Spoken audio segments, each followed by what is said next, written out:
नमस्कार, मेरा नाम हेमंत कुमार है और आज हम बात करेंगे कि आखिरकार ईरान के जो मौजूदा हालात है वहाँ की अपडेट सबसे बड़ी क्या है, क्योंकि कई तरह की मीडिया रिपोर्ट्स इस वक्त आ रही हैं ईरान से भी और अमेरिका को लेकर के भी। इसलिए ये जानना बेहद ज़रूरी है कि आखिर इस वक्त क्या चल रहा है अंतर्राष्ट्रीय समुदाय में ईरान को लेकर के।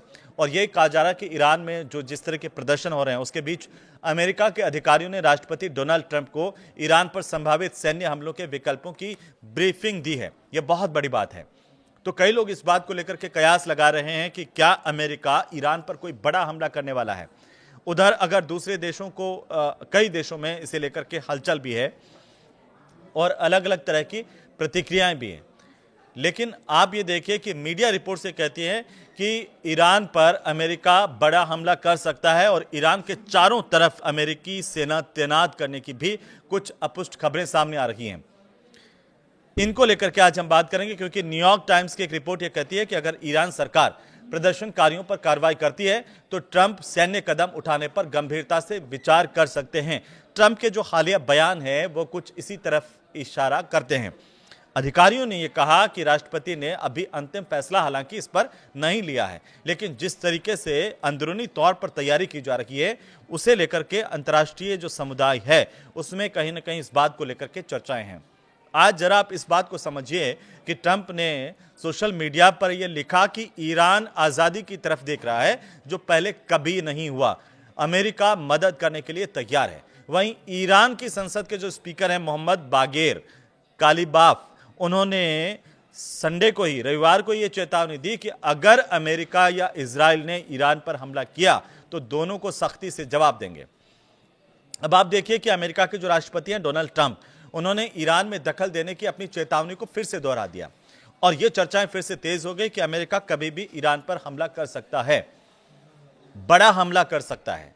क्योंकि जिस तरीके से ईरान में हालात चल रहे हैं उसे लेकर के यही चर्चाएं हो रही है। और उस वक्त उन्होंने कहा कि ईरानी अधिकारियों के साथ मीटिंग से पहले उन्हें ईरान में कार्रवाई करनी पड़ सकती है। तो आप इस बयान को जरा समझिए कि ट्रंप का यह कहना है कि ईरानी अधिकारियों ने उन्हें बातचीत के लिए बुलाया था। उन्होंने इस बारे में विस्तार से हालांकि अभी तक नहीं बताया कि वे किस तरह की कार्रवाई पर विचार कर रहे हैं।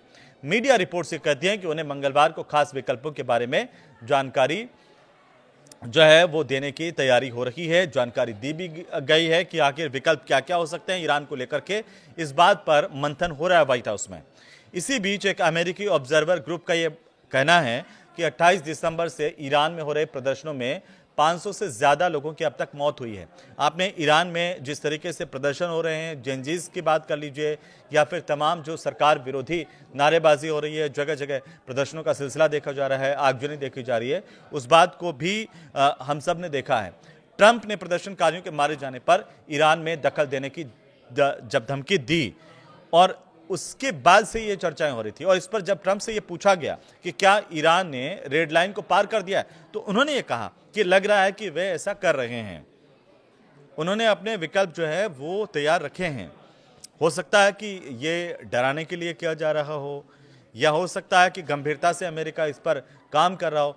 अब आप देखिए कि ट्रंप ने यह कहा कि हम इसे बहुत गंभीरता से देख रहे हैं, सेना भी इसे देख रही है और हम कुछ असरदार विकल्पों पर विचार कर रहे हैं, हम कोई फैसला लेंगे। इसी बीच राजधानी तेहरान के बाहरी इलाकों से ये खबरें आने लगीं कि एक अस्थायी मुर्दाघर का वीडियो भी सामने आया जहां पर लोग अपने प्रियजनों को ढूंढने के लिए आए थे। और यहां पर काफ़ी सारी जो मीडिया रिपोर्ट से कहती हैं कि 180 के करीब सफ़ेद कफन जो है वो उसके आसपास के उससे ज़्यादा भी बहुत सारे सफ़ेद कफन जो है वो सामने आए, उनकी तस्वीरें भी आई और कई लोगों ने वहाँ पर इसे देखा भी। ईरान में फैली इस हिंसा के बीच में सरकार अपने लोगों को भी दफना रही है, इस तरह की बातें भी सामने आ रही है। ईरानी सरकारी जो टीवी है उसके मुताबिक अगर हम बात करें तो देश में कम से कम 10 प्रांतों में भीड़ ने सुरक्षा बलों और आम लोगों के ताबूतों को कंधा दिया है। तो आप इन प्रदर्शनों के बीच में देखिए कि कितना बड़ा एक नुकसान जो है वो हुआ है।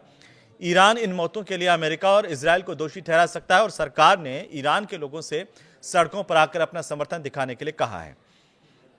कई जानकार ये मानते हैं, चश्मदीदों के मुताबिक, कि ईरान में जो सरकार विरोधी प्रदर्शन इतने व्यापक हुए हैं जो क्रांति के बाद 47 साल के इतिहास में कभी नहीं देखे गए इस तरह के प्रदर्शन, जिस तरीके से अभी इस वक्त ईरान में हालिया दिनों में जैसे प्रदर्शन देखने को मिले हैं और जैसे ही देश भर के शहरों में लोग सड़कों पर उतर आए, अमेरिकी राष्ट्रपति डोनाल्ड ट्रंप ने यह चेतावनी दी कि अगर प्रदर्शनकारियों को मारा जाता है तो वह जोरदार हमला करेंगे। इसी को लेकर के अंतर्राष्ट्रीय समुदाय में चर्चाएं तेज हो गई कि अमेरिका कभी भी हमला कर सकता है। एक बड़े हमले की तैयारी क्या हो रही है? अब ट्रंप ने यह कहा कि वहीं चोट देंगे जहां सबसे ज्यादा दर्द होगा। आप इस बयान को समझिए। ट्रंप ने यह भी कहा कि अमेरिका ईरानी शासन का विरोध करने वालों की मदद करने के लिए तैयार है। ईरानी अधिकारियों ने इसके जवाब देते हुए यह कहा कि अगर ऐसा होगा तो वो क्षेत्र में अमेरिकी सहयोगियों और उसके हितों पर हमला करेंगे। तो ईरान के ये विरोध प्रदर्शन आखिरकार बाकी विरोध प्रदर्शनों के इस बार अलग कैसे हैं, इसे भी जरा समझिए। और इन विद्रोहों पर ईरान की सरकार की प्रतिक्रिया देश में हुए पिछले प्रदर्शनों से आखिर अलग कितनी है, इसे समझने की जरूरत है। क्योंकि ईरान की राजधानी तेहरान में सरकार के समर्थन में हजारों लोग सड़कों पर उतरे। राज्य टीवी पर इसका प्रसारण किया गया। अब देखिए, सरकार के खिलाफ जैसे प्रदर्शन हो रहे थे, सरकार के समर्थन में भी ये ईरानी टीवी पर इसका लाइव प्रसारण भी किया गया कि सरकार के समर्थन में हजारों लोग सड़कों पर आए हैं। और इसी बीच ईरान के जो विदेश मंत्री हैं अब्बास अरागची, उन्होंने ये दावा किया कि हिंसा के बाद देश में स्थितियां पूरी तरह से कंट्रोल में है, नियंत्रण में है। ईरान की राजधानी तेहरान में सोमवार को सरकार के समर्थन में काफी बड़े पैमाने पर प्रदर्शन देखने को मिले। ईरानी सरकारी टेलीविजन की तरफ से राजधानी के इंगलाब स्क्वायर की तरफ उमड़ती भीड़ की तस्वीरें प्रसारित की गई ताकि अंतर्राष्ट्रीय समुदाय में एक संदेश दिया जाए कि ईरान में सब कुछ ठीक है, लोग सरकार के समर्थन में हैं। सरकारी मीडिया ने इस रैली को अमेरिकी ज़ायोनी आतंकवाद के खिलाफ ईरान की जनता का जन उभार करार दिया है। हालांकि इन प्रदर्शनों के पीछे देश की खराब आर्थिक स्थिति और बढ़ती हुई महंगाई से उपजे असंतोष का कोई जिक्र यहां पर ईरान की सरकार की तरफ से या सरकारी टीवी की तरफ से ईरान में नहीं किया गया, जिसने 2 हफ्तों पहले देश भर में जिस तरह के विरोध प्रदर्शनों को जन्म दिया था पूरी दुनिया ने देखा और इसी का मौका अमेरिका को मिला। लेकिन अब एक कवायद हो सकती है ईरान की कि वो अंतर्राष्ट्रीय समुदाय में भी और अमेरिका को भी दिखाने की कोशिश करे कि यहाँ पर सब कुछ ठीक है। इसके बावजूद अगर आपने ईरान की अस्मिता से खिलवाड़ किया, हमला किया, तो हम उसका मुंहतोड़ जवाब देंगे।